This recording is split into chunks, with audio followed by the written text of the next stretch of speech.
And I got to know that you have to apply approximately 9 to 10 months prior to the intake you want to go in. The reason is my parents. They support me blindly.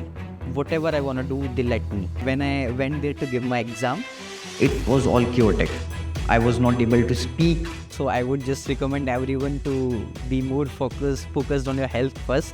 Sleep tight, as sleeping helps in writing. Hello everyone, this is 𝐒𝐿𝐂𝐈𝐀 on behalf of PW IELTS and TOEFL Prep. Today we have Tushar with us. So over to you, Tushar. Would you mind talking about yourself a bit? Sure. I'm Tushar and I belong to district Bulandshahr. I am currently pursuing Bachelor's in Engineering in Software Engineering at 𝐒𝐂𝐃𝐈𝐀 University of Applied Sciences, Germany. I have given my IELTS in July 2024 and I scored 7.5 bands overall. That's a wonderful score. Would you like to elaborate a bit about your academic background and a little bit of your family background? I belong to a small village. Its name is 𝐒𝐎𝐂𝐈𝐀. It is situated in a town Shikarpur, which is in district Bulandshahr in Uttar Pradesh. So I have done my senior secondary from JP Vidya Mandir from the same district. And I have applied for a university abroad in September 2024. And I got admission in 𝐒𝐂𝐃 University of Applied Sciences. And I'm currently pursuing it online as I'm still waiting for my visa. And I'm pursuing software engineering there. Okay, that's great. That I'm sure must have been a wonderful decision of life. It is. So how did you decide that you should study abroad? It's a very long story. So initially, when lockdown happened, I had a lot of time. So I was reading books and all. So I got to know that big scientists like Stephen Hawking, I was reading his book, A Brief History of Time. So in preface, I got to know that it was supported by some sort of universities in America. So I was curious that why these scientists have to be dependent on any sort of university.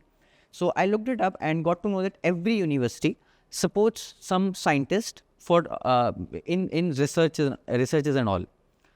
So I initially wanted to go to Ivy Leagues because I was very infatuated by the names of those universities, Harvard's, MIT, and then I didn't think of it much.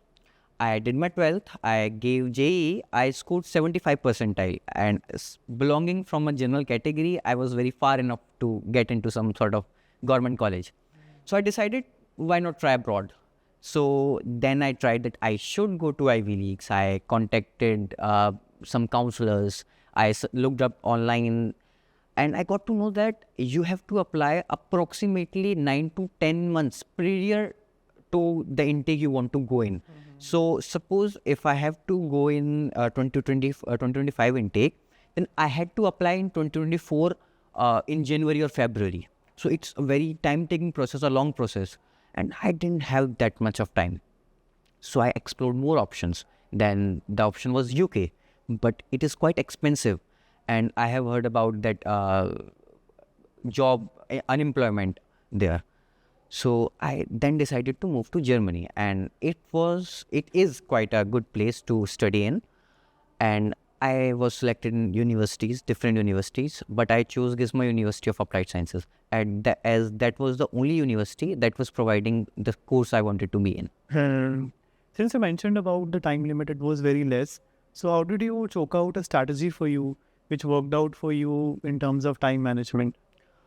There was not some particular strategy actually. I went with the flow.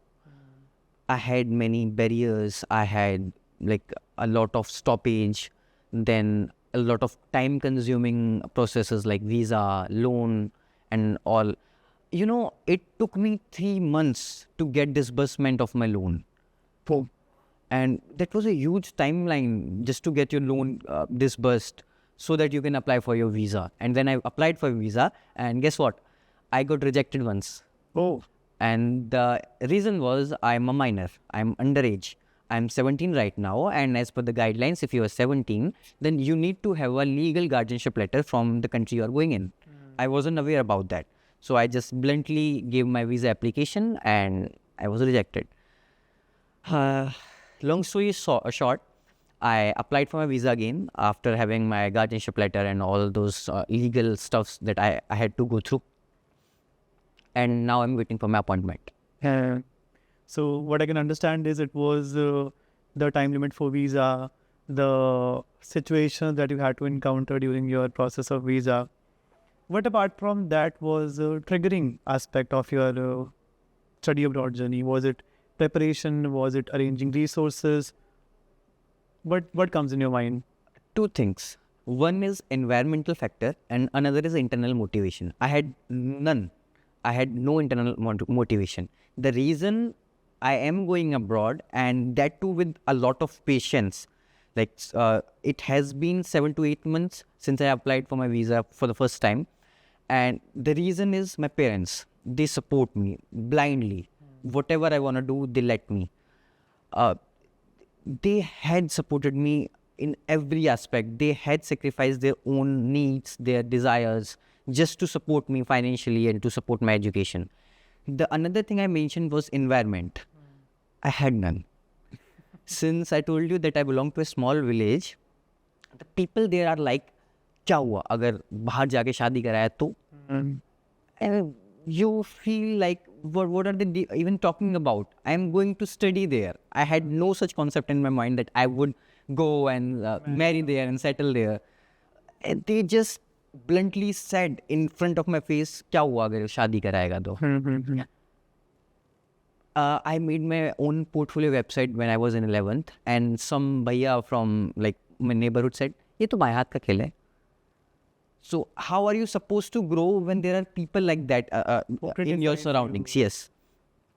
Though my friend circle was really good, is really good, I should say. They are supportive. They push me forward instead of letting me down. But friend circle and your environment are two different things. And I got no good environment and no, I think, see, there's this concept. When you have to do things without resources, you do them efficiently. And then after some time, you have those resources, that becomes your tool, not your background. Right. So then again, question comes, how did you use those tools so effectively that now I believe that you are a successful example of a study abroad aspirant? See, I cannot say that I'm a successful example of study abroad journey because I'm waiting for my visa still. See, studying abroad is not only about how much effort you put in. It is a diplomatic thing. Two countries, two different countries, their relation, their bondings. Your application is just one part that you have to put your efforts in. Correct. But the relation your country have with that particular country that you want to go in matters a lot. Like visa process for USA might be a lot harder. Visa process for China might be a lot harder. Visa processes for Pakistan might be a headache. So it is not only about you. When you consider studying abroad, you get many more factors that are not in your hand. Just like mine. I had no control. I have no control over visa process. I'm just waiting here, upgrading my skills, just having a lot of patience. Though I'm very like I'm with a very hyperactive mind. Still, the amount of patience I had to go through, it's a lot, really a lot. Correct. So talking of skills, Tushar, I would say there are a lot of skills which matter when you appear in the Ielts test. We have listening, we have reading, we have writing, and we have speaking as well. So how did you counter those things? How did you make through those things? How have you grown up that you got, I think 7.5 was your score, Yes. right? So anything that you would want to talk about? Not particularly, but one thing that helped me was when I took a PW batch. When I was in initial phase of the classes, they introduced us to British Council official sample papers. That was the game changer for me. Yeah. I practiced 4 to 5 of those papers, and I gave my IELTS in just 16 days, and I got an overall band score of 7.5. Correct. So it was just 16 days, right? Just 16. So you won't believe, Tushar, people take ages to take IELTS tests and still they don't get their desired band scores. So again, I would want to understand, how did you make it up in 16 days? That's actually point which makes me curious, and I'm sure it would be helping a lot of people as well if they listen to it. See, according to me, not English, but language is something which can't be rote memorized. It is a way of expressing, and a language just reduce barriers so that you can communicate with different people of different region, of different race, or different religion. Right. So I started studying, like everyone studies English. I started practice English when I was in 6th. I used to speak English to my teachers in my school. I used to speak English with my friends. And in English medium school in small town, they have just this craze that if you don't speak in English, you would be fined with 5 rupees. If you don't speak in English, that you would be fined with 10 rupees. Right. So it was a game. When you start this, when I started this, it was a game. I was the monitor of my class, and I remember writing down the name of the people who were not speaking English, who were not communicating in English. So it started as this game, this so-called cringe game, and then developed in a soft skill, developed into a soft skills. And now I think I can communicate in English. I can convey what I want to say, even though not fluent sometimes, because it's not my mother tongue. I'm Indian. I speak Hindi. Yeah, I think that is the best part when someone is able to communicate at least, because language, when we talk about it, is all about communication, exchange of information, exchange of ideas. But still, we have so many people around us who struggle to speak language, right? Either they have this mindset of thinking in something else, in some other language, then coming to an English language altogether. So, what would you like to talk about it, or what would you suggest them that how should they approach this thing? How should they approach English as a language and not as a strategy which would help them score listening, reading, may 9 score or whatever? See, that's the problem with Indian mindset. That if it has a score, then it's an exam, no matter what. Right. It would be a physical exam if you have to run and you have to get a score. Like in army, they're running and testing. It is known as physical exam. If it has a score, it is considered to be some sort of study, some sort of exam in India, and that is our mindset problem. Right. You have to understand that English is a language, nothing more than that. Exactly. It is a way of communication. It is a way to reduce your barriers to communicate with people of different region of the world. Because English is one of the most spoken language in world, and if you consider it that way, it would help you a lot. Exactly. If you consider it as a skill, it's not efficient. Right. Because you would then associate it with intelligence. It's not. It's a way of communication. And intelligence and communication are two different things. Right. And as far as communication is concerned, this is what the test evaluates. How well do you write? How well do you listen? How well do you read maybe? And how well do you speak?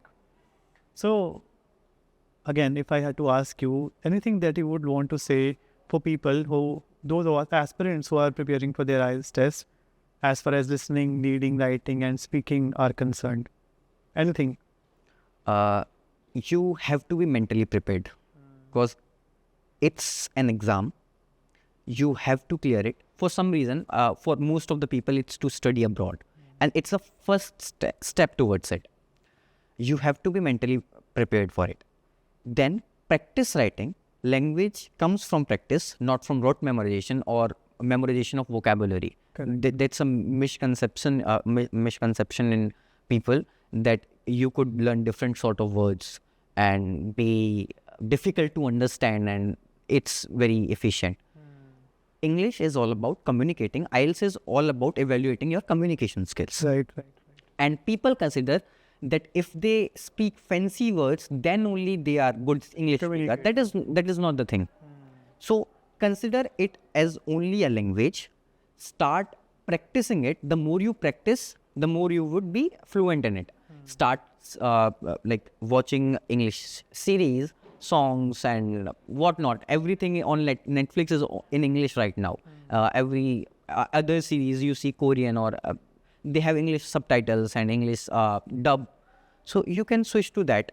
And then as far as writing is concerned, practice. As far as speaking is concerned, practice. As far as listening is concerned, practice. You have to start. Habitualizing yourself with English. You have to eat in English. You have to write in English. You have to speak in English, and maybe if possible, you have to sleep in English. That's perfect. I think no one could answer it in a better way, that what exactly prepares you for the exam. So was there any area in your modules, let's say listening, reading, writing or speaking, which was the most difficult and you had a lot of anxiety, how to handle that, or maybe issues with ki pata nahi ho payega, nahi ho payega? There is an interesting story behind it. Actually, the season I gave my IELTS exam in was like this only. So I had some cold drinks and ice creams, and I got tonsils just before my exam. And unfortunately, I got my speaking module first. Like my speaking module was from 10 to 11 o'clock. And then my written, reading and listening module were from 8 p.m. 8 p.m.? Yes. Okay. I think 8 p.m. was the ending time or the starting time. I don't clearly remember that. But it was in the night. So a gap of 5 to 6 hours in between. I had tonsils and then You must have had some medicine, or did you? No, I didn't. I just before the night I gave the exam, I had a lot of ice cream. So then when I went there to give my exam, it was all chaotic. I was not able to speak properly. And while I was speaking, it seemed like I am making a lot of effort. So it seemed like unnatural. So I got a band score of 6.5 in speaking. So that was the natural factor. So I would just recommend everyone to be more focused on your health first. Sleep tight, as sleeping helps in writing. Exactly. If your mind is cluttered, you can't write well. Right. If your mind is cluttered, you can't speak well. And that happened with me, that I had a lot of ice creams and all those factors contributed towards the score I have today. Though it is not really bad score, but since if you look at the speaking score, it was only 6.5, and that too with the mistake that I had ice creams the night before the exam. Right. So we have many English language proficiency tests to share in market. So what made you choose IELTS? Why IELTS? IELTS is a widespread exam that is accepted by a lot of universities. I'm not a lot of, but most of the universities abroad accept IELTS. So why not IELTS? I just went and gave IELTS academics without thinking too much, because since there's this saying that you know more, you evaluate more, than you have this problem of overthinking. Correct. So you have to be mindset wise ready as well. So better to go with the flow. Right. So as you mentioned, it was just 16 days of period. So in order to have such a good band score that you had, again, is there any suggestion that you would like to give to the students that who can manage their time effectively and it can help them prepare as well? Practicing British Council sample papers. They have their audio modules, they have their reading modules, like everything. Start with 1 or 2 paper, writing them as you please. Like if it takes you 3 hours, 4 hours, 5 hours, just write single paper, which consists of all the 4 modules. Write 2 papers, write 3 papers, and after that start timers with what you are doing right now. Right. And that's the most efficient thing you can do, because see, you would be prepared with the type of questions you'll be having in your exam. You'll be prepared with the timings that you would give to your particular modules, and I just prepared just do it. And then just do it. Right. So in what ways, I believe, PW was helpful to you in your throughout the journey of study abroad? Visa application is, I think, still working out, right? So how did you manage, or how did PW support you in your preparation journey? The very good thing about a PW is they have a variety of mentors, and they have a lot of them. So you have options to choose from. If I for some reason don't like this teacher, then I would definitely like this teacher. If I don't understand this approach, I would understand this approach. Right. So having teachers, different batches helped me. for different modules, there are different teachers in the batch. I studied different modules from different batch. Okay. So 2 modules from this batch and 2 modules from other batch. So choosing teachers, you have the liberty to choose teachers. What else do you want?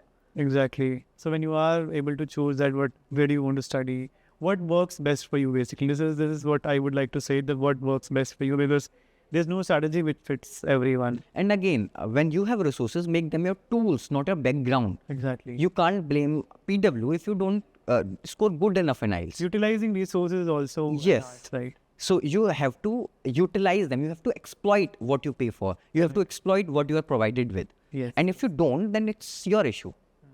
So PW provided me with options, and I legit exploited them. That's very nice of you, right? So last but not least, so you also know that many of the students give their IELTS a second time. They're not able to clear their or get their desired band scores in the first attempt. So anything that you would like to suggest to the students who are maybe repeating their preparation or who are going to appear in the IELTS test again? Those 2 things again. Relax your mind first, and then practice mock. Right. Mock helps a lot, really a lot. Those 16 days that I prepared for IELTS with the help of PW, I even in classes, what teachers do is they make you practice on British Council official papers. They teach you that this question is like this, and you should approach these type of questions like this. So you are prepared for those type of questions. Right. So start